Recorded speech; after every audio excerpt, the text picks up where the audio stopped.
बिस्मिल्लाहिर्रहमानिर्रहीम। अस्सलामु अलैकुम वरहमतुल्लाहि वबरकातुहू। मुजर्रिब आसान वज़ाइफ़ के नाज़रीन, उम्मीद है आप सब लोग खैरियत से होंगे और अल्लाह से दुआ है कि आप सबको अपने हिफ्ज़ व अमान में रखे और आप सबकी जायज़ और शरई हाजात को पूरा करे, आमीन। शब क़दर बड़ी मुबारक रात है। इस शब की इबादत हज़ार महीनों की इबादत से बेहतर है। ये वो रात है जो हज़रत मोहम्मद सल्लल्लाहु अलैहि वसल्लम की उम्मत के लिए अल्लाह का ख़ास तोहफ़ा है और यही वो रात है जिसमें माल, औलाद, तंदुरुस्ती, बीमारी, इज़्ज़त और ज़िल्लत सब कुछ मुक़द्दर में लिख दिया जाता है और रेत के ज़र्रों के बराबर अल्लाह लोगों को माफ़ फरमाता है। शब क़दर माह रमज़ान के आखिरी अशरे की ताक़ रातों में है।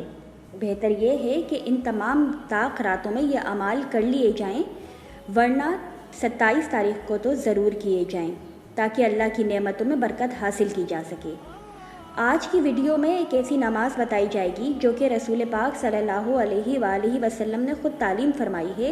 ये ऐसी नमाज़ है जो शख्स ये नमाज़ पढ़ेगा अभी वो अपनी जगह से उठा भी ना होगा कि अल्लाह उसके वालिदैन को बख्श देगा और उस शख्स के सारे गुनाह माफ़ कर देगा और उसे बेइंतहा सवाब अता फरमाएगा। नमाज का तरीक़ा ये है कि शब क़दर में 2 रकत नमाज पढ़ी जाए और हर रकत में 1 मरतबा अल्हम्द के बाद 7 मरतबा कुल हुवल्लाहु अहद पढ़ी जाए। इसी तरह दोनों रकतें मुकम्मल की जाएं और सलाम फेरने के बाद 70 मरतबा अस्तग़फ़िरुल्लाह व अतूबु इलैह कहा जाए। इस तरह से इस्तग़फ़ार करने से अल्लाह उस शख्स के तमाम गुनाह माफ़ कर देगा और उसके रिज़्क़ में बेइंतहा इजाफ़ा फरमाएगा।